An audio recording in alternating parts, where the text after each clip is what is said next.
I'm completing the entire mainline Pokemon franchise in chronological order with 2 challenges standing in front of me. The first, we're doing a hardcore Nuzlocke in all 39 mainline Pokemon games released in North America, and the second, no repeat Pokemon may be used. If I choose Zigzagoon and Omega Ruby version, I can't use it in Alpha Sapphire or anywhere else. Same goes for every single Pokemon. Make sure to like the video and subscribe to the channel so you don't miss out on any parts of this series, especially since we're making the push to 200,000 subscribers with your help. Thank you for watching, and let's jump straight in. So Omega Ruby and Alpha Sapphire are some great games, better than the original Ruby and Sapphire, but not as good as Emerald. They fit nicely within and are a nice playthrough on occasion, so I'm glad to revisit them again for this series. However, we don't have any starters to choose from due to all of them having been used in the 3 original Hoenn titles. So what do we do about that? Well, we grab Mudkip for HM usage, get through our forced battles, then head into Route 101 to capture our actual starter in Zigzagoon. This guy's gonna be EV trained in attack and speed. Despite the former only being a base 70 once evolved into Linoon, the base 100 speed, along with Return being a 102 power stab attacking move, makes for one beatdown-centric rodent. However, we can't access super training until we complete the catching tutorial with Wally, so we'll be doing some regular training to get our levels high enough to take out the trainers on Route 102. Speaking of 102, our next encounter is gonna be C-Dot. Thankfully, this evolves at level 14 into Nuzleaf, so we're right on par with the level cap to make sure we can breeze right on by Roxanne. And heck, if we're bored, we can just evolve Nuzleaf into Shiftry due to the evolutionary stones being available from super training. Wouldn't that be something? So while at the beginning here we'll be EV training C-Dot in attack and speed like Zigzagoon, we'll actually be using a reset bag later on, as despite having a slightly higher physical attack, Shiftry's moveset is very conducive to being a special attacker. Once we hit the move relearner, we can get Nasty Plot, then mix that in with stab moves like Energy Ball and Dark Pulse, as well as coverage moves like Shadow Ball, Round, and Focus Blast, and we're gonna have a near unstoppable wrecking machine in our midst. Before we head out of Route 102 though, it's important to note that we're back in Hoenn, and therefore berry country as the Oran and Pecha berries are available. Just having these plentiful early on to extend our HP total by 10 helps immensely with early fights, though we won't be getting use out of Oran berries for long. After completing our catching tutorial with Wally despite capturing 2 of our own, we're good to do that super training for Zigzagoon and C-Dot, getting the Leaf Stone in the process. This leaves us to continue through Petalburg City onto Route 104, the home of our 3rd encounter in Talo. A flying type this early is nice, and while yes we are getting a duplicate normal type, I don't anticipate on using Linoon all the way through the game, so we'll need a better Pokemon to fill that physical attacker slot. Lastly, up in Petalburg Woods, we're getting... no, that one's too high level. We're getting a Cascoon. Honestly, I have no idea what I want to EV train this thing in. Clearly it wants to be a tank by having its highest base stats be in defense, but with 70 physical and 90 special, it leaves a lot to be desired, especially on a Pokemon with a poor defensive typing. No use complaining about it though, we need to use it somewhere, so we'll use it to fill in our tank slot of the team for now, and if it goes down, we'll find something in the middle or late game to replace it. This leaves Wurmple and Wingull for Alpha Sapphire's first 2 routes, while also giving Omega Ruby a whopping 4 Pokemon to our name before the first gym. With the Magma Grunt defeated and the EXP share obtained though, we've got more than enough Pokemon to get into Rustboro City. Before that though, we need to grab the TM for Echoed Voice on the northern side of Route 104, then evolve Cascoon into Dustox and C-Dot into Nuzleaf before finally challenging Roxanne. She leads off with Geodude, so I go with Nuzleaf as we finally learned Razor Leaf at level 14, using it and nearly one-shotting, but not due to Sturdy. Curse you, Gen 5 and beyond Sturdy! But thankfully we're only hit with a Rock Tomb in return, seeing a potion next turn that doesn't fully heal, so our second Razor Leaf KOs leaving just Nose Pass. Rock Tomb doing that much is a little rough though, but we should survive a second one, so I go for Razor Leaf, outspeeding and nearly one-shotting, this time not by the hand of Sturdy, but due to the lack of ground type on Nose Pass. All good though, she goes for a Rock Tomb here and lowers our speed again, triggering our Oranberry in the process and getting us out of crit range. Oh, and I'm fine regardless of being either outsped while at -2, or by the errant 5% chance of missing here, so I go for the second Razor Leaf, connecting and winning the fight on that KO. Well, I can't say I was surprised by Nuzleaf's easy victory, though I'll have to keep her unevolved for a little while longer, at least until we hit Feint Attack at level 24 and Leaf Blade by level 28 to cover both halves of our stab. With both the Stone Badge and TM for Rock Tomb in hand, we're able to clear out the Team Magma Grunt over in Rustcurf Tunnel, opening up the way to Dewford Town with Mr. Briny. We have a little bit of item cleanup beforehand though, like getting the HM for Cut as well as the TM for False Swipe, as you never can be too careful with future encounters and all, as well as a Miracle Seed to power up Nuzleaf's grass moves over in the Petalburg Woods. Nothing much else to say since we're not grabbing an encounter in Granite Cave, so we take the boat over to Dewford, grab the Silk Scarf here, then fight Brawly and see how it goes. After all, we've got a flying type in Talo. His fighting types don't have rock coverage, we should be completely fine. Oh, and Dustox, right, that should probably be my lead to be honest. Super effective psychic and flying attacks plus a resistance to fighting, plus again no rock type coverage, so we should be double fine. Machops out first on Brawly's side, allowing for me to combat it with Dustox, KOing in 2 confusions, the first somehow getting the confusion, but Machop doesn't hit itself, so it doesn't matter, and Karate Chop only does 2 damage, which is very comical. Second out is Makihita, and of course, this thing is a range with 2 confusions, the curse of my life, I swear. That's fine though, as the first round of 2 confusions doesn't quite get the KO, allowing for a knockoff to get rid of my Oranberry, as well as a Sand Attack to connect. Not a problem, as the third confusion does connect for a little under half, just letting him start accumulate sand attacks though. -2 accuracy, and yeah, there's no chance I'm connecting with another confusion, and that's about how I expected it to go. Alright, Talo, stick 'em. Or not, that knockoff does a lot of damage, and of course 1 sand attack after swapping out was enough to allow Makihita to dodge a wing attack. Fine then, we should be fine to just swap back over to Dustox, take an arm thrust for minimal damage, then KO with a critical confusion to bypass that stupid range to win the fight. Thank you, Talo, you weren't the solution to this fight, but rather the backup you needed to be. I'm sure it would have been a little easier had we gotten Silcoon and Beautifly, but I didn't really need another flying type. At that point, I may as well have not captured Talo. Knuckle Badge and TM for bulk up in tow, we're ready to delve into Granite Cave since I guess this guy needs his daddy's letter to make sure he's okay. Once Steven has been served, we're good to go onto Route 109, grabbing the soft sand and a hidden heart scale before arriving in Slateport City. We gotta make sure we grab those hidden heart scales all around before we get to the move relearner, since of course we'll need to reassess Shiftry probably once we get to Fal Arbor Town where that's located. Anyway, arriving in Slateport City, normally you can just hit up the Oceanic Museum, grab the TM for Thief, and take care of the Magma Grunts in here, then call it a day, but of course that's not that simple. In the remakes here, you've got the contest thing with Lycia, Wallace's niece, that is unfortunately shoehorned in, like Pokestar Studios is in Black 2 White 2. But thankfully you're not forced to participate in a contest, so I can just go in there, grab the TM for Torment, and get our bum out of there. Before heading out of Slateport City itself, though, I gotta stop at the TM shop to get Hone Claws, Thunderwave, Struggle Bug, and Confide. The fourth of which is pretty strong actually, as it's basically a special growl, which can basically be used as a setup tool on a tank, then swapping out into a sweeper so that I can set up and win from there.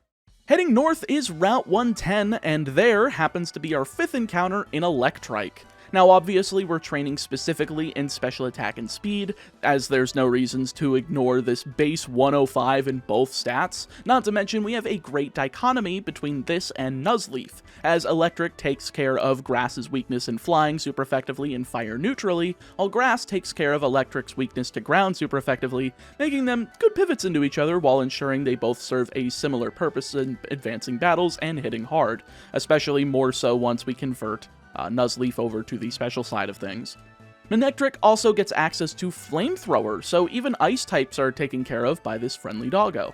However, that's not all that's on Route 110, as the dreaded May fight is here, and honestly she's not that hard at all to deal with, especially after evolving Zigzagoon into Linoon just in time.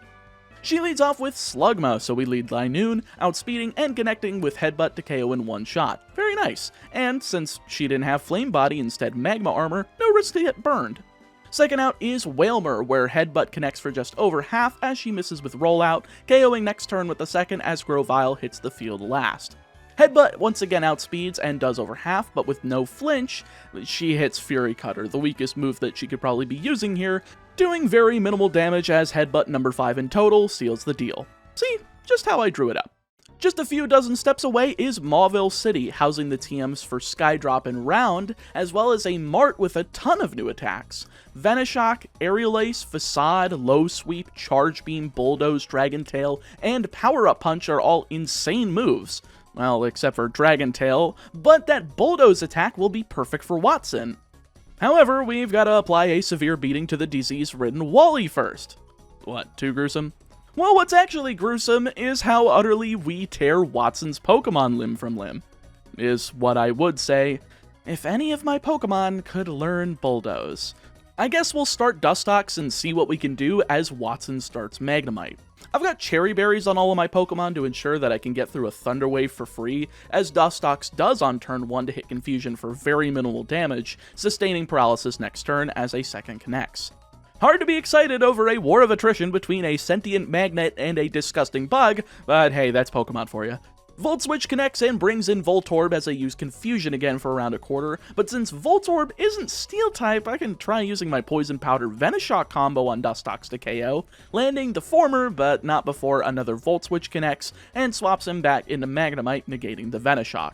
All good though, as I can just go for Moonlight this turn, healing up as he goes for another Volt Switch to go back into Voltorb, leaving him free to be hit by Venoshock next turn, KOing the first of 3.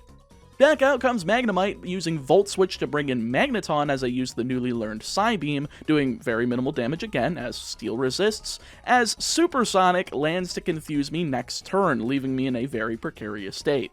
I've got plenty of HP to attempt to stay in and hit something right now, but once we're brought down to 7 HP off of a few Volt Switches, we're forced to swap out.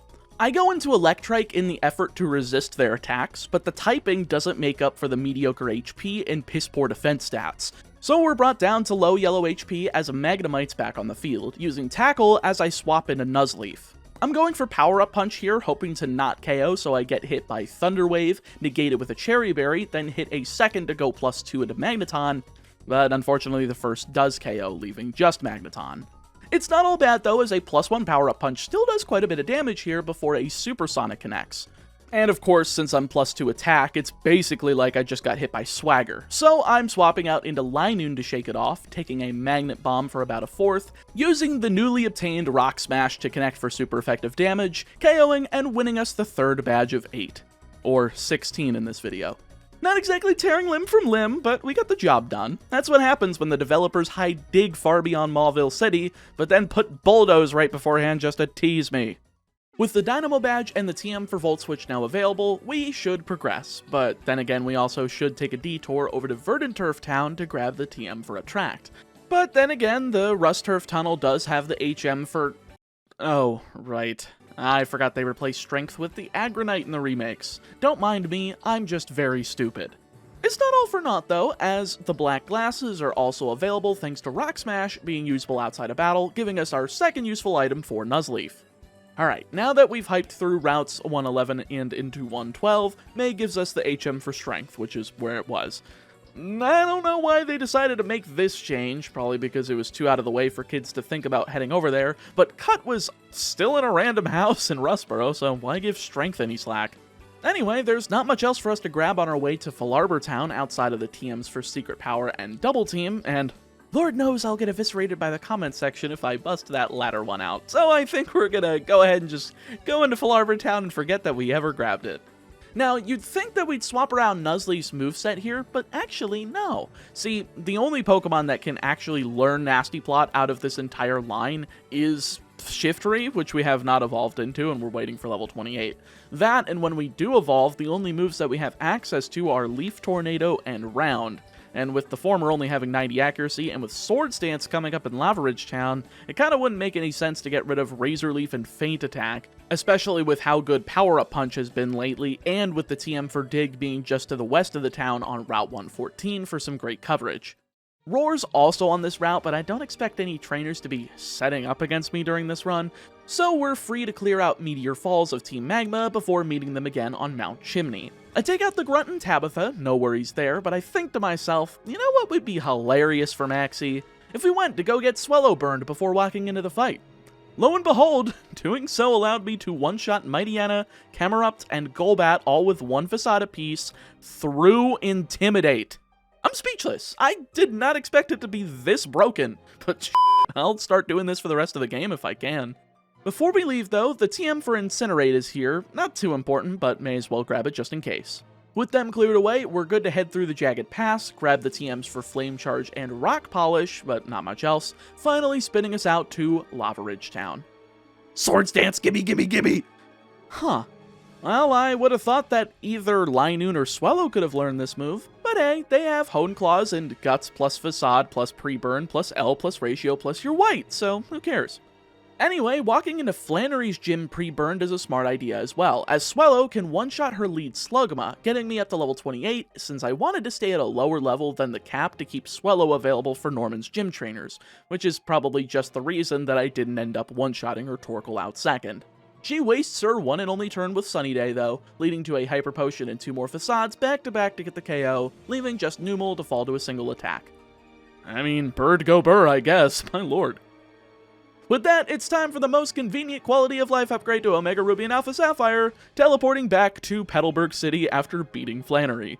Fly isn't available until after you beat Winona, so it's always irritating to hike all the way back to Petalburg, but with this, we fixed the problem in one fell swoop. However, it could have been made just slightly better if you had given May the option to teleport back at any time and that the event stays active until you receive the balance badge, as most people would want to explore Route 111 with the Go Goggles before fighting their next gym leader, but I'm not most people. In fact, most people would be slaughtered by slacking, but not me. So getting to Norman ends up being easy, but holy moly does this fight take an eternity.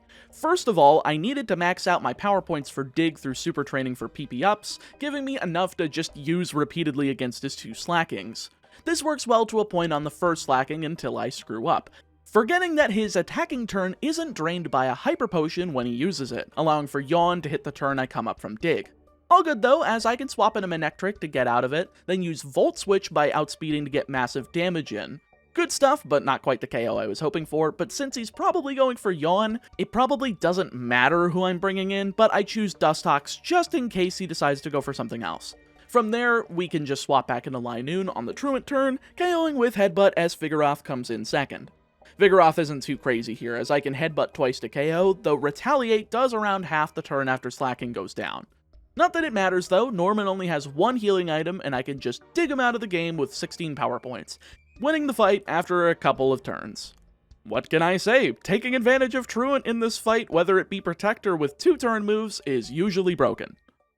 Now that we can use Surf outside of battle, we're given yet another convenient teleport back to Mauville City, as I can grab that useless Mudkip out of the box to surf to the other side of Route 118, just to the east to obtain the Good Rod.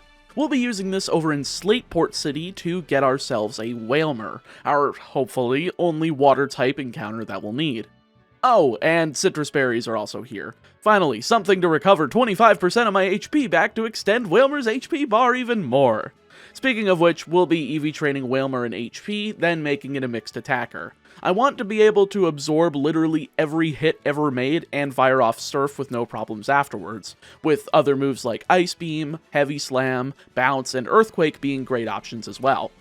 Heck, this might be what keeps me into Shiftry as a physical attacker, since we've already made it this far in that position. Last thing to mention, I just realized that Wailmer is the only addition to the team that's a male. All the rest of my Pokemon are female. Never had that happen before. Not that it has any bearing on my strategies, since I'm not using Attract. One stupid Latios that forces itself into my party later, and we're clear to deposit it and head into Route 119 and the Weather Institute, clearing out Tabitha and the Magma Brigade, with the only interesting item being the Mystic Water held by the cast form that's gifted to you at the end. No need to use it yet since we've got a May fight just ahead, and I've managed to keep Swellow burned this entire time by just depositing my other Pokemon back and forth into the PC to heal them, and it's been paying dividends just like now, where Swellow manages to outspeed and one-shot Slugma, Grovyle, and Wailmer in 3 turns to win the fight. I cannot reiterate this enough. Swellow with Guts is broken. Now that we can use Fly outside of battle, I don't have to be inconvenienced for backtracking for several items. Nothing crazy, basically Sludge Bomb in Dewford Town and Shadowclaw in Granite Cave. 3 more items before fighting Winona though, first being the Devon Scope on Route 120, which unveils the TM for Grass Knot over in Fortree City. Finally, we can get the TM for Hidden Power by clearing this guessing game, which only takes me 2 tries, despite having to guess 3 coin flips right in a row, which, if you do the math, is only a 12.5% chance of success. Anyway, with Manectric in the party though, I think we should be fine with this fight against Winona. I didn't even go and reburn Swallow after healing. Instead, I'm just gonna Raw Dog her with Manectric in the effort to Charge Beam Sweep. Thankfully, it does the trick on her lead Swallow, KOing in one shot and getting the 70% chance to boost the special attack, as Altaria comes in second. Unfortunately, Discharge is not enough at this stage to KO in one shot, instead just getting the paralysis as she hits Earthquake for a little under 2/3. I knew despite this move being on her moveset, that Altaria is not an attacker and that this would not KO, even with a critical hit, so we're good to just heal a little from our held Oranberry, going for a second Charge Beam for the boost and another Discharge to KO, leaving just half of her team to go. Third out is Pelipper, and all she can do is protect, then perish, leaving just Skarmory to jump to the perish part with Discharge due to no Sturdy. As expected, the fight was easily completed, though I didn't expect the AI to have the intelligence to go for Altaria second, due to it being Winona's ace. Seems like the developers have finally nailed how to handle AI in Pokemon games. It only took 18 years. 6 badges down, 2 and another set to go today, and finally, we've gotten access to the Safari Zone. There's technically 1 TM to get beforehand, that being Sunny Day and the Scorched Slab, but the Safari Zone is chock full of good stuff. Solar Beam and Dream Eater among them, but then I realized it's not as chock full as I once thought. I need to have both the Mach and Acro bikes to get Energy Ball and Wild Charge. Not gonna lie, I didn't even know you could get both bikes in the game, but we can't do so until post-Delta episode, so I guess these are gonna be locked away from our grasp, making Shiftry's planned special swap much more of an iffy idea. We've got Grass Knot and Solar Beam in case we need a special grass move, just not sure yet. With that area out of the way though, we're good to head to Mount Pyre beyond Route 122, and oh boy, there's a lot of good stuff here. The interior has stuff like the Sea and Lax incenses for generically good held items, the TM for Shadow Ball, and on the exterior we've got the TM for Will-O-Wisp, which I don't pick up because I dare not use a move with 75% accuracy against my terrible luck as of late.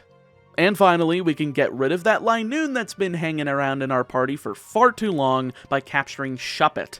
This gives us a great ghost type to fill in the spot with a unique typing, as it's going to be trained in physical attack and speed, taking the role of Linoon, but not the same typing. And while Bayonet will be slower than Linoon, that base 115 attack is too tantalizing, especially when we can take advantage of it with stuff like Phantom Force, Shadow Sneak, and Shadow Claw for stab, as well as Return, Sucker Punch, and Knockoff for coverage. After beating up Courtney's Camerupt though, we're off to Lily Cove City and immediately back out since we gotta grab more items! Yes, I know, lots of stuff, but so much of this is useful in terms of fighting against these opponents, despite most of them being simple fights.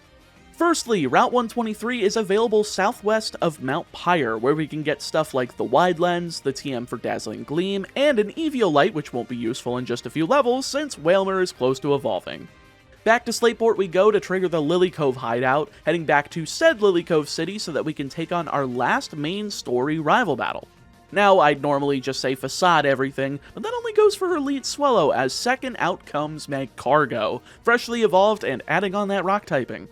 I'm not going to risk Swallow here, so I'm going to swap over to Wailmer to take whatever's coming, dishing out a quad-effective Surf following a weak Flame Burst to KO. Third out is Sceptile, and while he doesn't have a grass move, since for some reason May is dumb, I take the opportunity to swap back into Swallow since she wastes her turn with Detect, KOing it with Facade, and then doing the same to Wailord on the following turn to KO and win the fight. Perfect! And thank you developers for actually fixing these teams to have the final evolution of the starters and Slugma rather than keeping them unevolved. Makes them more challenging, despite it only being a minuscule amount of extra challenge when I have to use a second Pokemon. With her taken care of though, we can stop in the department store real quick since there's a lot of TMs to add to the collection, namely Protect, Reflect, and Light Screen, but Safeguard, Fire Blast, Thunder, Blizzard, Stone Edge, Focus Blast, Hyper Beam, and Giga Impact are all here as well. I might use Focus Blast, it's depending how much I'm willing to test God today, but I might use it. Quickly after, it's Magma hideout time, housing the TM for Dark Pulse. Not exactly relevant for Shiftry yet, Though, again, I'm still considering using the reset bag once we get to the Pokemon League, it's just looking less and less likely. Oh, and I guess the Master Ball too. Surf! Bye-bye. Now that the pathway to Moss Deep City is open, we're basically free to go to the surf routes and grab all the items that I could ever want and get to the level cap, getting stuff like the King's Rock and TM for Quash in Moss Deep City, TMs for Frost Breath and Hail, as well as the Nevermelt Ice and Shoal Cave, the TMs for Psyshock, Return, and Fling in Pacific Town, Sludge Wave on Route 132, Psych Up on Route 133, and Rock Slide on Route 134. Perfect. That should be enough to keep me good all the way through until Wallace. Tate and Liza are our penultimate leaders to take out in Moss Deep, and this isn't Emerald, so it's a breeze. It's Solrock and Lunatone versus Shiftry and Wailord, and a critical Leaf Blade connects on Solrock immediately before anything else happens, KOing, then leading to a light screen used by Lunatone, only to be immediately bypassed by a critical Surf from Wailord to KO and win the fight. I mean, if you toss out a Grass Dark and a Water type against 2 Rock Psychic types, what else are you gonna expect?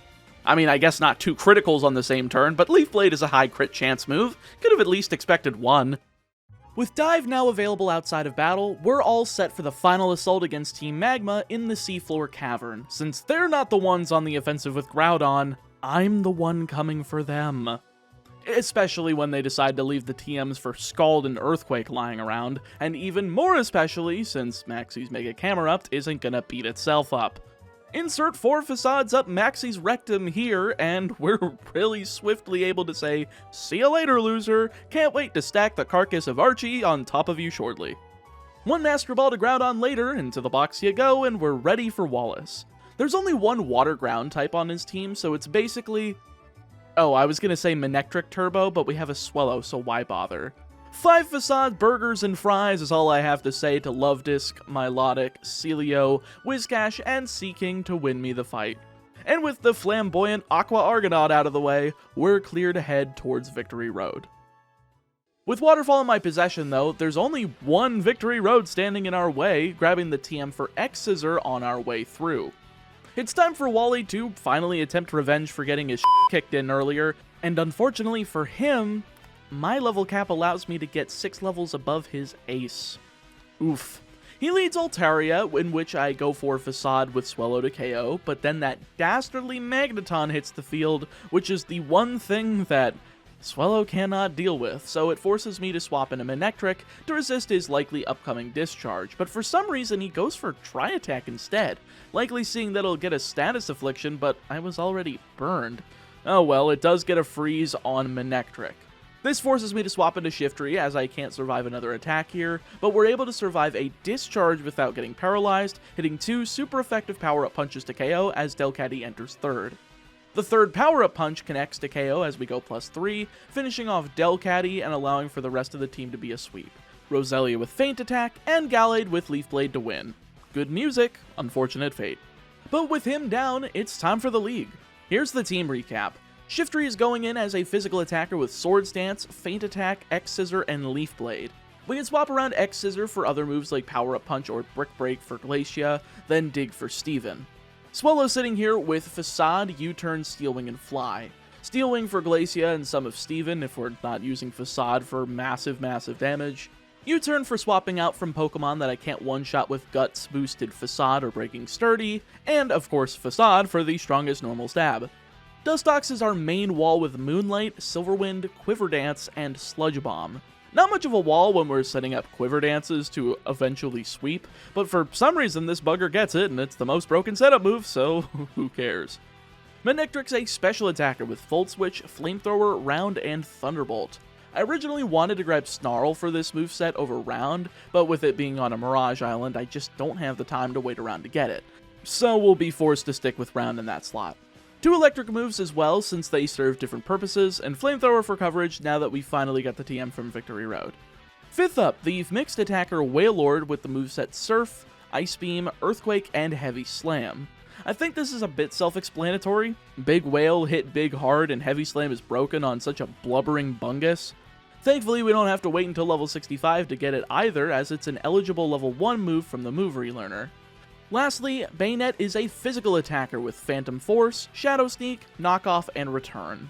I wanted to use Sucker Punch, but I really hate using moves that rely on what the opponent is doing, especially with AI. I do not trust what they will do because they will just read my inputs and select a non-attacking move.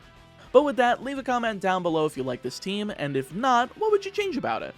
I'm pretty happy with the wonkiness of it, but let's see if it can take down the Pokemon League.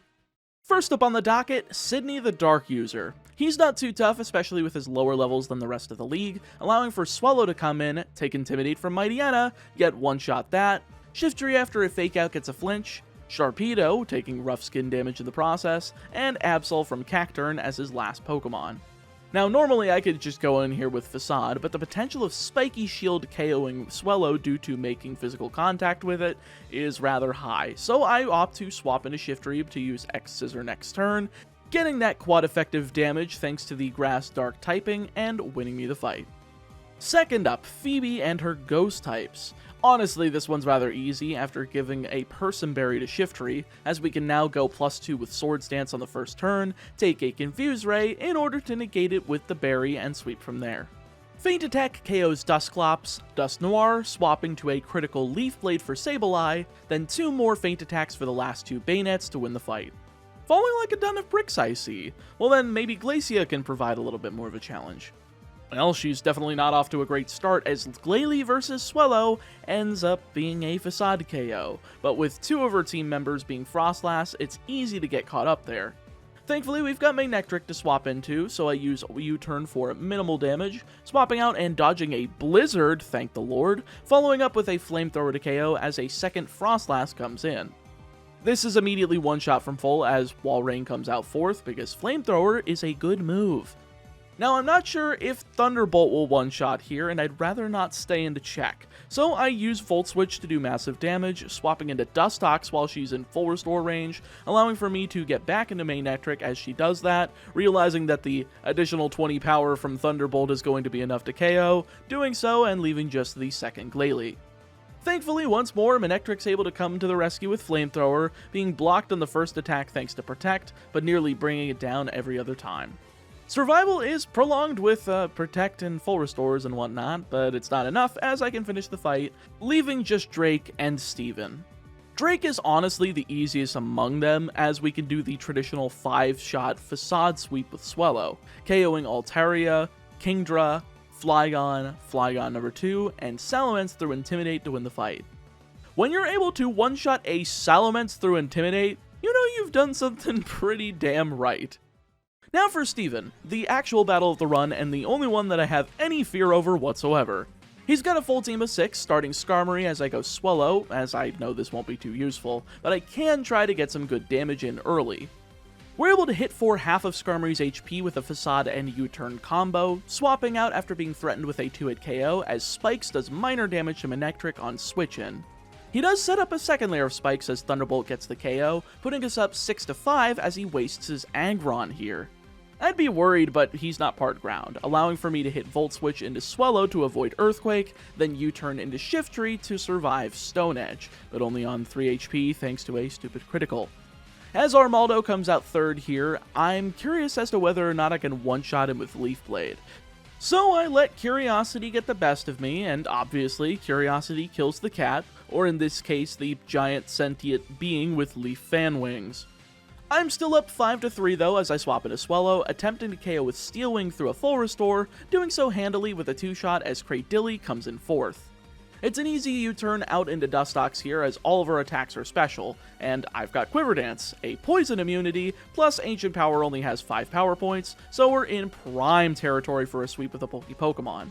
Makes me almost wish I had reinvested in attacking stats, but we're probably better off with the bug that can set up Light Screen rather than the one that tunneled into Quiver Dance.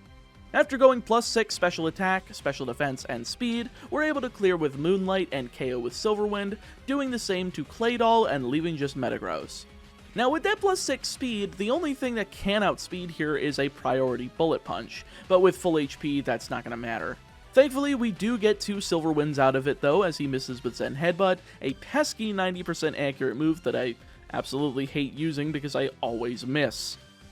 Unfortunately, the second attempt at Zen Headbutt manages to KO from full, so I have to swap into Manectric on the follow-up with 3 others in the tank.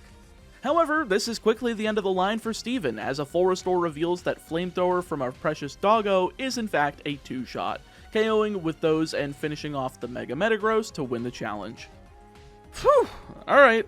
Well, Omega Ruby was really fun, especially when I got to punch things really hard in the mouth a lot with Swellow, but without that I'll have to use brain power. As always, with the second game in a pair of a region, we are just going to move straight on to the encounters and fights. No need to talk about where those same items are in 2 different games. So what do we do about our starter? Well, firstly, we gotta get Wurmple from Route 101 and Wingull from Route 103. Now for Wurmple, I gotta state the obvious. If this evolves into Cascoon, we can't use it anymore, but if it evolves into Silcoon, we're in the clear. It's a 50-50 shot. Thankfully, Wingull's again on Route 103 and able to carry us regardless of the outcome.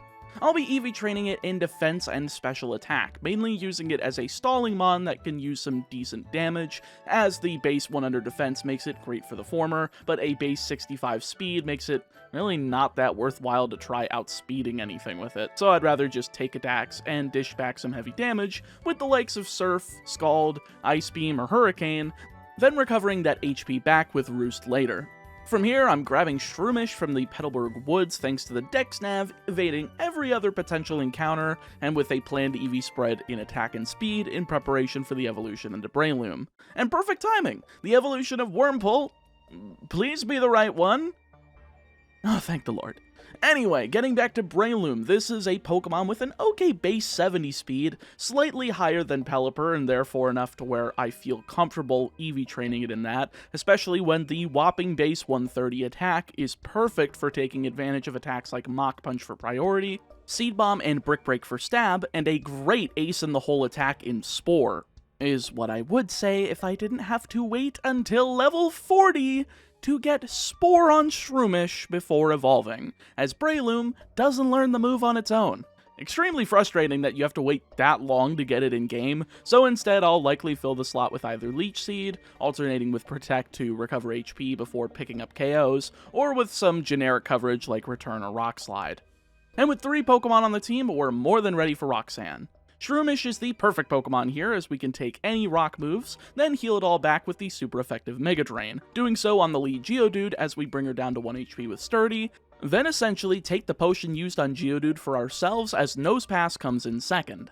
I'm going for Leech Seed straight away here to make sure I can keep up the damage if I have to swap out, though I don't think I'll have to when Rock Tomb does that little damage.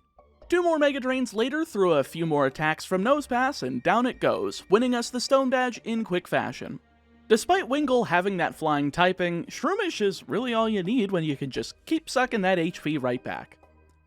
Dewford Town's next on the list, but we don't have access to Rock Smash just yet, so I can't get the encounter that I want over in Granite Cave, so we're just gonna have to fight Brawly straight up. He's leading Machop as I go with Wingull since there's no rock moves in sight, hitting 2 wing attacks in a row as he goes for Karate Chop for very minimal damage, KOing and leading into Makihita. I figured he's going to go for Sand Attack here rather quickly, so I'm going for Growl to ensure his attack is low enough so that Beautifly can come through on the follow-up, but after seeing Bulk Up on the second Growl, I'm a little bit worried. I shift my strategy towards going for Water Pulse, realizing that oh yeah, this is fine, since it does well over half, KOing in 2 shots to win the battle. I mean, Wingull's no Tailo or Swellow, but it is a damn fine bird, especially when it comes to wiping the floor with fighting types. Moving on through Slateport into Route 110 leads to our next encounter in Magnemite. I've got to use some honey to get a Horde battle here, since this and Sweet Scent are the only way to trigger them here in Omega Ruby and Alpha Sapphire. Thankfully, this is made easy by the TM for Thief from Slateport. However, I'm sure you're already asking, wait a second, Meatball, isn't this not a good idea to use another first-gen Pokemon when Let's Go are just ahead? And the answer to that would be yes, hence why we're not using it in battle. We'll be waiting until after the battle with Norman to use this, as it'll evolve into Magneton at level 30, then into Magnezone at level 31 in New Mauville, just over the level cap for our totally normal and definitely not a workaholic father. Anyway, Magnemite's final evolution, Magnezone's gonna be EV trained in special attack and speed. With the former having a whopping base 130, but the latter being a base 60, it's sorta rough, but thanks to being able to get the encounter during a horde battle, I also could choose its ability by testing if they had sturdy or not, picking the first one that did so that Magnezone doesn't immediately get outsped and die, though with a base HP, defense, and special defense of 70, 115, and 90 respectively, I don't really see that happening too easily. Just ahead is our first significant battle with May, and she leads off with Slugma, a one-shot with Wingull's Water Pulse as Wailmer comes in second. Now she does have Rollout, but I'm certain I can survive a shot of that, so I stay in and go for Echoed Voice, instead seeing Whirlpool. Alright, well I should have planned for that contingency, whoops. Well, that's fine though, as the second Echo Voice does double damage, allowing for Wingull to take an Astonish for minimal damage next turn, KOing with a third that doubles again, leaving just Grovyle. I mean, I've already powered up Echoed Voice, may as well stay in, especially with the threat of Pursuit. She outspeeds and goes for Quick Attack for a bit of damage, leaving just one more Echoed Voice after this one lands needed to KO. She once again outspeeds, but instead hits a critical pursuit that brings Wingull down to just 2 HP, but since she goes down to that 5th and final Echoed Voice, it ends the fight and gets me out of dodge, because that was a little more risky than it should have been. But I guess that's what I get for not swapping out on Wailmer when Whirlpool is on that moveset. Anyway, Mauville gives me access to Rock Smash and the bike, but I can't use it outside of battle yet, so we're gonna have to punch Wattson in the face a few times so he begs for mercy, and gives us Rock Smash permissions. Beforehand though, I've got to get a new encounter, otherwise I'm going to be kicked to the curb due to my lack of type advantage, that being Nincada from Route 116. I kept it unevolved due to being ground type while unevolved, and with Voltorb carrying Rollout, I figured it wouldn't make sense to evolve and let it split into Ninjask and Shedinja just yet, because Shedinja can get hit by Rollout and die immediately. Starting out on Wattson's end is Magnemite as I go with Nincada, setting up 6 Hardens and 6 Double Teams. Now hear me out, I don't like using Double Team, but I also don't like my team needing an addition purely because of an early game gym leader having a disadvantageous typing, so screw it, I'm using it for this fight only. Leech Life gets me all of my HP back as I continue to dodge attacks like Tackle, using Scratch once Nincada gets back to full HP to eventually KO the lead Magnemite, doing the same thing with Magneton while also getting hit by Supersonic. Thankfully, we had the perfect contingency plan for this, as the berry planting place on Route 104 ended up giving me a Person Berry, so we had earlier access to it than we normally would. Thankfully, we don't get hit by another one with 6 double teams up, so the Person Berry does its job, but that accuracy bypassing Magnet Bomb is rather frustrating, with it always having the chance to crit and doing a good chunk of damage because of it. We're left at half HP though once Magneton goes down, leaving just Voltorb to come in and die to 4 scratches. After all, there's no way he's landing a streak of rollouts, and it's not like Charge does anything here, so the Stallfest was a success. Thank goodness for being able to cancel evolutions, by the way, that would have not gone well otherwise. Now that we finally have Rock Smash access, we can head back over to the Granite Cave and smash some rocks to find ourselves a Nose Pass. I'll of course be EV training him in defense and special defense, as those are the best stats of Probopass and can make for a great lead-in to set up sweepers at later points of a fight, especially with the status moves like Thunder Wave. New Mauville ends up being the location where I can evolve this guy just like Magneton, but we can't get there without having access to Surf outside of battle, so we'll need to take out the next 2 gym leaders first.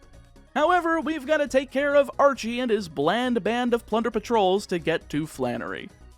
Oh, now I get it. They're trolls. Duh.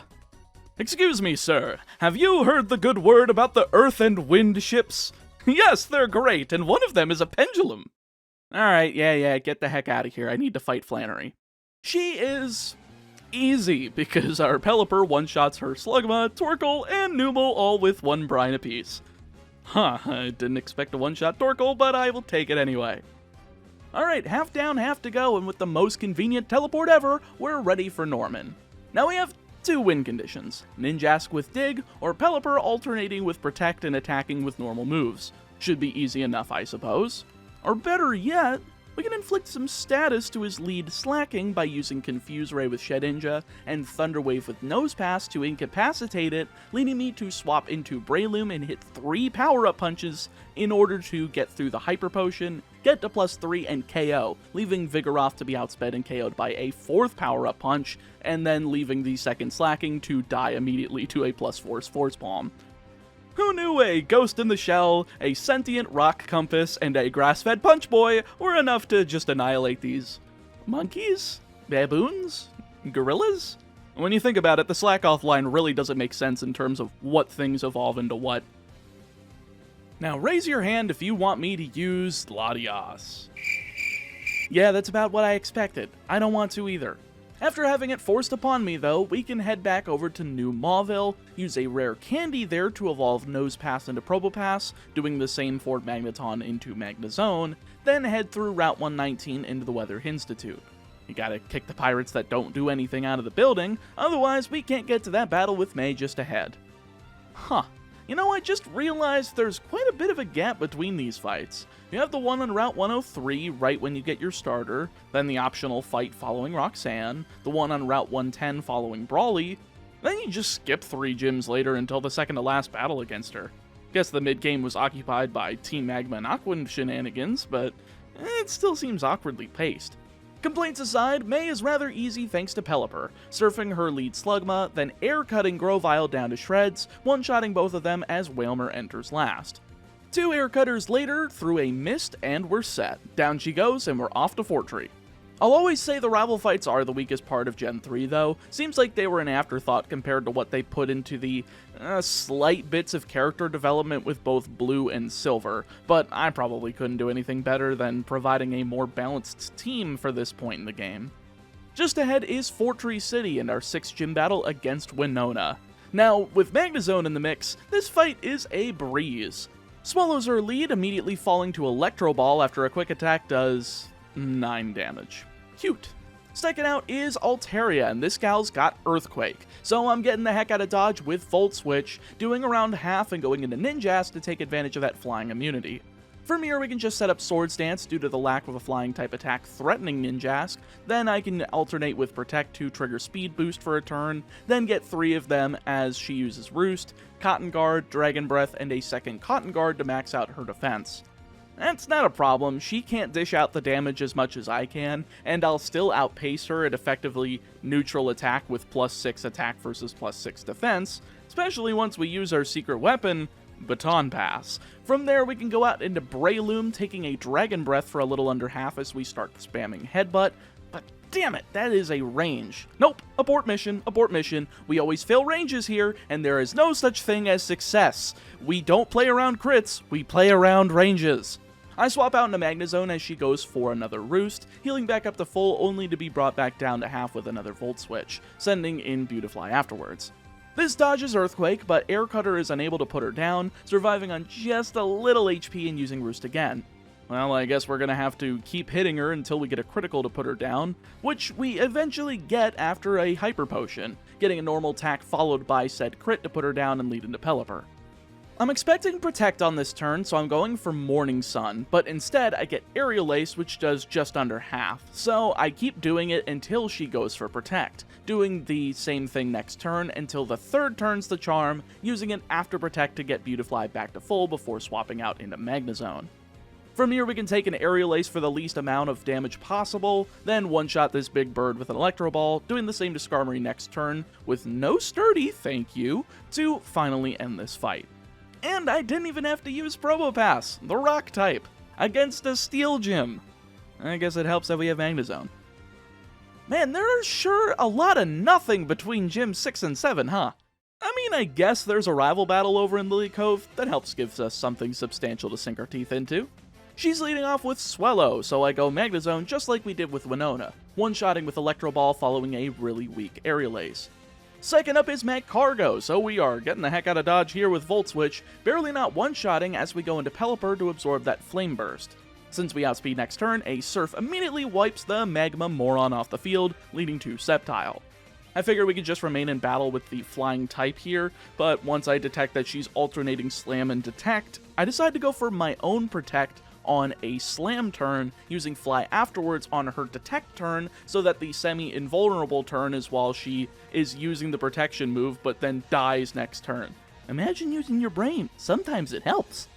All that's left is Wailord, and while Amnesia is difficult to deal with Pelipper after only using one of them, 2 Air Cutters does manage to get her below half, making Water Spout a non-issue for Magnezone to take once swapped in. KOing next turn to finish our final rival fight of the run. Well, Tate and Liza are available after clearing out the Lily Cove hideout, so I can just go head straight over there for our double battle against a pair of sentient rocks.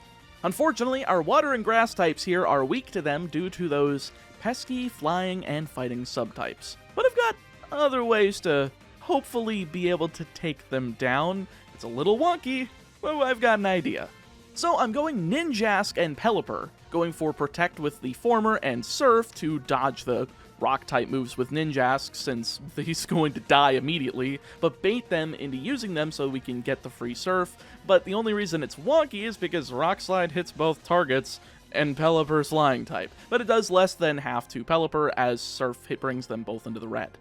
All good though, as Lunatone uses Light Screen, then both are healed next turn, as I baton past Ninjask over into Breloom for the speed boost. The Light Screen isn't enough though, as Surf still does slightly half following it, leaving me to blast them with a Seed Bomb and Surf combo to KO Lunatone and Solrock respectively, winning the fight. A little rocky, but we get the job done.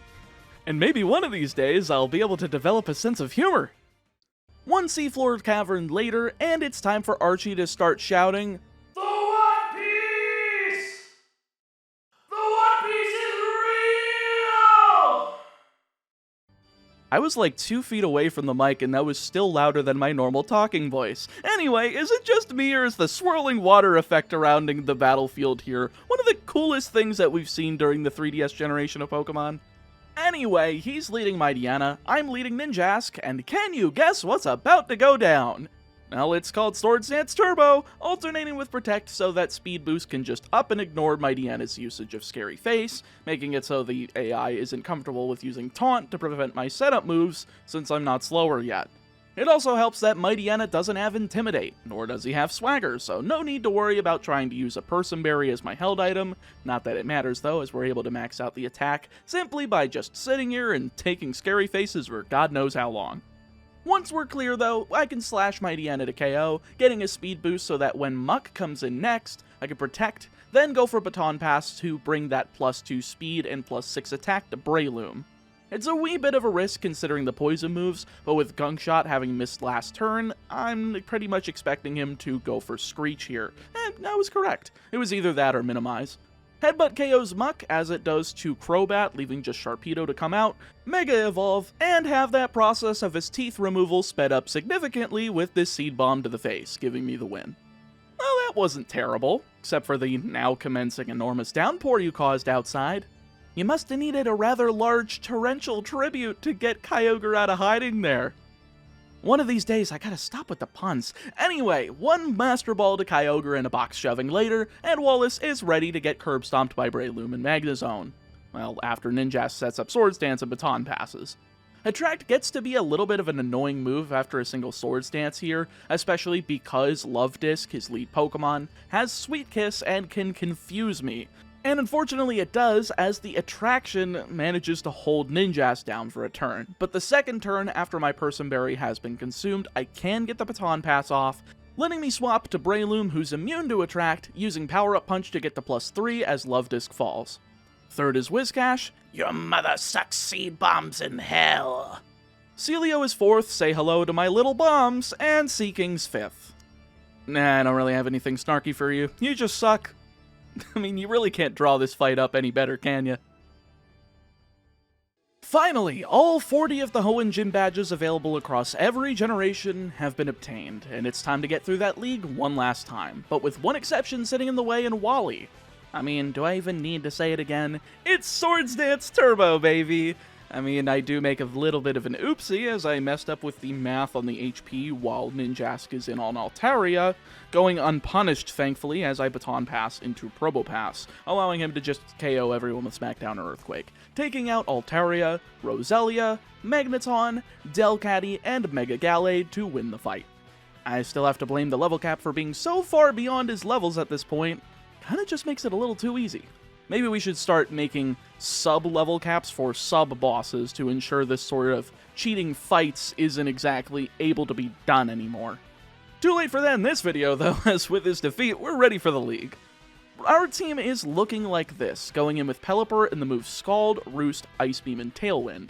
Helps to set up sweeps by doubling speed and stays alive with Roost, so we can heal it back up before swapping out and then maybe bringing it back in later if we have to. Breloom's got Power Up Punch, Seed Bomb, Brick Break, and Rock Slide, essentially exactly what I painted the picture of earlier in the run, just with the lack of priority with Mach Punch since I don't expect Breloom to really need it, especially if A, Tailwind is up, and B, Ninjask is able to Baton Pass over the speed boosts.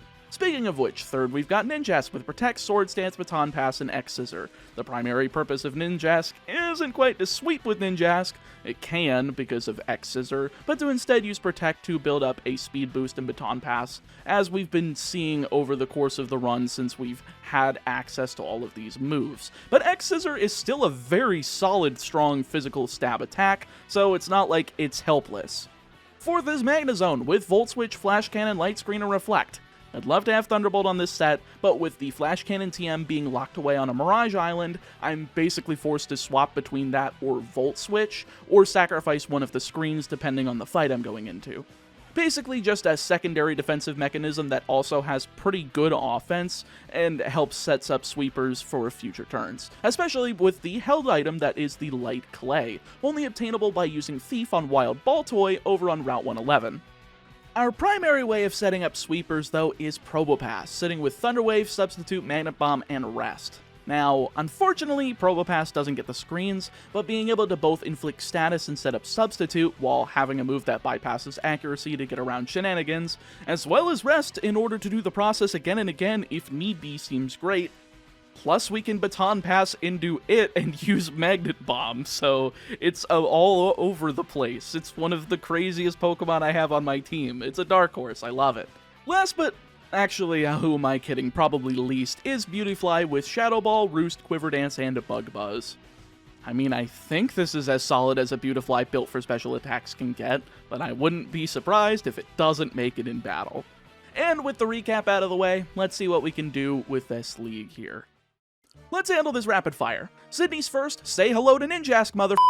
Protect, Sword Stance, along with Swagger, negating confusion with a Person Berry so that we can go +4 in attack, Baton passing over to Breloom in order to KO with Power Up Punch on Mightyena, Brick Break on Absol, Brick Break on Shiftry following a Fake Out, Seed Bomb on Sharpedo, and Brick Break on Cacturn following being a moron and hitting into a Spiky Shield to take residual damage. And to think that I played around it in the last run, but not here. Whoops. 1 down, 4 to go. Phoebe's second, and I'm trying to force through another sweep just a little more awkwardly. Dusclops is her lead against my Ninjask, as I'm just going for Sword Stance again. Trying to use 2 of them despite her having Confuse Ray, and yeah, sure, I can negate the first one with a Person Berry, but the second one lands and I'm +4, so it's very high risk, high reward. The goal is to get into Probopass with enough speed and attack to just plow through her team with Magnet Bomb, but of course we have to get lucky enough for that successful Baton Pass while confused. But then, of course, when we do get lucky enough, we get afflicted with Curse as we bring in Probopass. This unfortunately means that Magnet Bomb is only going to be able to take out Dusclops and Sableye before Probopass is at 1/4 HP and can't survive another turn. So I swap into Pelipper as Bayonet comes out to take a Will-O-Wisp, going for Scald, Ice Beam, and a second Ice Beam as she wastes a full restore, KOing and leading into Dusknoir. Now I want to be out here with Pelipper to bait Dusknoir into using Thunder Punch, since then that'll allow me to swap into Magnezone, take it, then use Volt Switch to bait Fire Punch, do half damage, bring back in Pelipper, and then do the same cycle again, and then bring in Probopass as our last Pokemon in Bayonet number 2, and that plan works perfectly. Now you'd think Bayonet number 2 would be a little bit harder, but I think I overestimated it, as I'm kind of just sitting here spinning my wheels with Rest, taking some Shadow Balls and a Grudge as we wake up and land Thunder Wave, which then we swap into Magnezone to avoid the potential of Toxic on any of our other Pokemon, shaking off the Special Defense Deprivation, then going for Volt Switch to KO. Well, I didn't think it was going to be that easy. I thought I was going to go back into Probopass, but I will take it. Third up is Glacia, a much harder opponent due to our lack of fire types, but with 2 steel types this shouldn't be too bad, though also with our fighting type being part grass it kinda sucks because it's weak to ice, so it'll be a little bit of an uphill battle. She leads Glalie as I go with Magnezone, setting up both screens as she goes for Light Screen and Hail in sequence, then allowing me to hit Volt Switch for around a third so that I can bring in Probopass. I can't really safely set up without risking Ninjask dying immediately, so I just set up Substitute on the turn she goes for a full restore, wailing on everything with Magnet Bomb until Glalie goes down and gets replaced by Walrein. Now that water typing there is kinda stifling my plans of Magnet Bomb due to water resisting steel, therefore making it neutral. So I use Thunder Wave to paralyze him, then bring back in Magnezone to set screens up again, 2-shotting with Flash Cannon as we kinda just keep going with it. I mean, Flash Cannon KOs both of her Frostlass, leaving just Glalie number 2 to also be downed by Flash Cannon. Well, I should have probably led with that and used Thunderbolt over Volt Switch for Walrein, but what can you do? Fourth and last of the Elite is Drake, and sure, we have Ice Beam on Pelipper, but that's about it. So we're gonna have to, you guessed it, throw Ninjask out there, clicking the increase buttons so that hopefully it's enough. It's like setting up a Yu-Gi-Oh board where you've got a bunch of negates so that you don't have to think about what your opponent is doing, you just kill everything, which is exactly the attitude I take towards my Pokemon runs. Anyway, we do start Magnezone first to set up screens at least, blocking Aerial Ace from doing too much damage to Ninjask, though risking it to a crit so that we can get greedy with Swords Dance. We do get to +6 though, albeit at pretty low HP, then go into Probopass to begin the real sweep. Substitute time, then Magnet Bomb. It's enough to KO Altaria, but not quite Flygon despite being at +6 with a stab attack. That's kinda rough, maybe with a higher attack IV, but I digress. We cycle through 2 of his full restores as he's heal locked, KOing and leading to Kingdra. Oh, this could be pretty bad because Surf is super effective on rock types, but with us using Substitute on the turns he's going for Yawn as he's prioritizing that rather than the Surfs, it buys us time so that we can KO with 3 Magnet Bombs despite the resistance, leading to the second Flygon. We still have that Chesto Berry equipped, so rest is in order, healing back to full and waking up as we continue to cycle Substitute and Magnet Bomb, eventually bringing down the grounded dragon as Salamence comes in last. Now my Substitute's broken, so I go for another one, surviving the Crunch as Thunder Wave hits, and Crunch gets a critical on the second attack to break the sub. That's fine, we can set up another one, but we gotta go for rest again to get back to full HP afterwards. Of course, we now have to sit through 3 agonizingly long turns before we can set up one more Substitute, finally with it holding up enough for 2 Magnet Bombs to get through and KO, winning us our second to last fight in the Hoenn region. Alright. No more deaths going into Steven. That's how it went with Omega Ruby, but things kind of fell apart, so let's try to not have that happen again.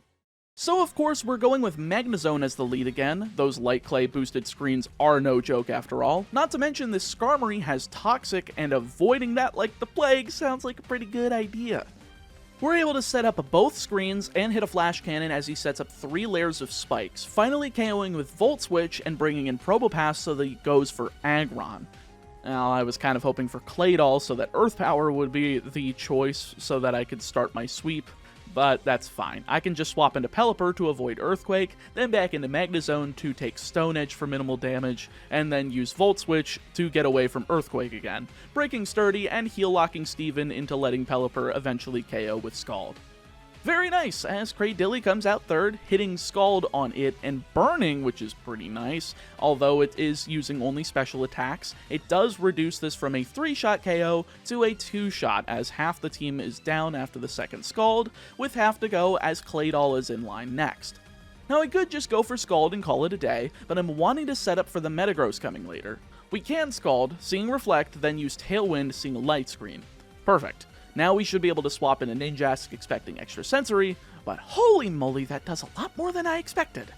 We're only going to be able to get 1 Sword Stance off before I have to go to X-Scissor for super effective damage, leading to Armaldo. Last chance for us to set up before Probopass, so I use another Protect for more speed, then Baton Pass out into Probopass, only to realize that I only have 2 Magnet Bombs and 2 Substitutes because I forgot the stupid Leba Berries. Well, we're able to make it through thankfully with the 2 Magnet Bombs doing great ranges on Armaldo, KOing and leaving just Metagross. And you know what? This is fine. We can just go for Thunder Wave on the Mega Evolution, taking the Meteor Mash as we go for Rest next turn, taking another for just slightly under half. Well, shoot, the only thing that's going to resist and survive Meteor Mash is Magnezone, so I bring it out, and it does. Even if it was a critical, actually, it would have been fine, since it only goes from around 70 to 40 HP. Very nice. Volt Switch is our only move of choice, likely baiting something that isn't a Steel-type move now that we're into Magnezone, and it's gotta be either Sen Headbutt or Giga Impact.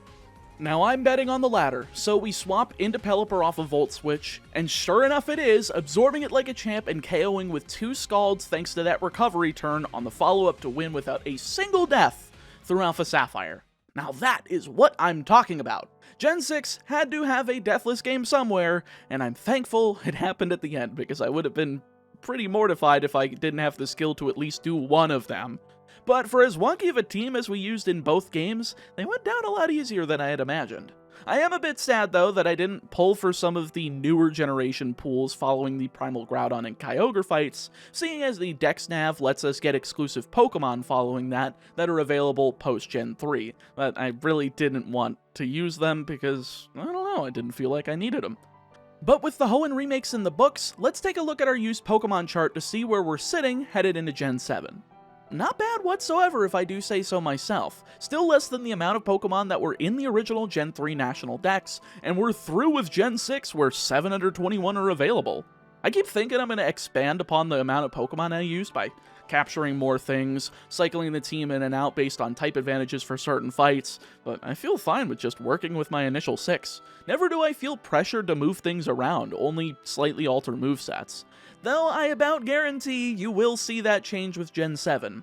Now before we go into Gen 7, I do want to preface that despite this being made for a chronological order of release, I'm going to be breaking up these individual videos into Sun, Moon, and Let's Go Pikachu, as well as Ultra Sun, Ultra Moon, and Let's Go Eevee.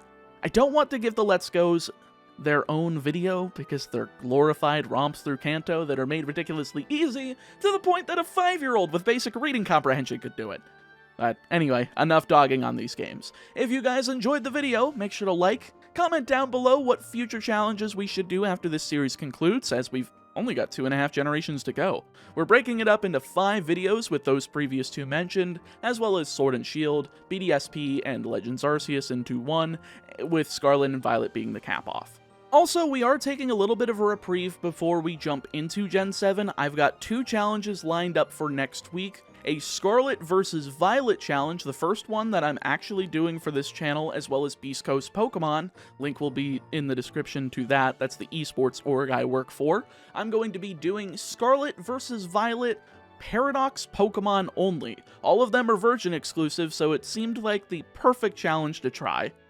And, is there anything else? Oh, right. If you haven't already, I'd appreciate if you subscribe to the channel. We're closing in on 200,000 subscribers, which is a pretty insane milestone, but again, none of it would be possible without you guys watching, so thank you very much.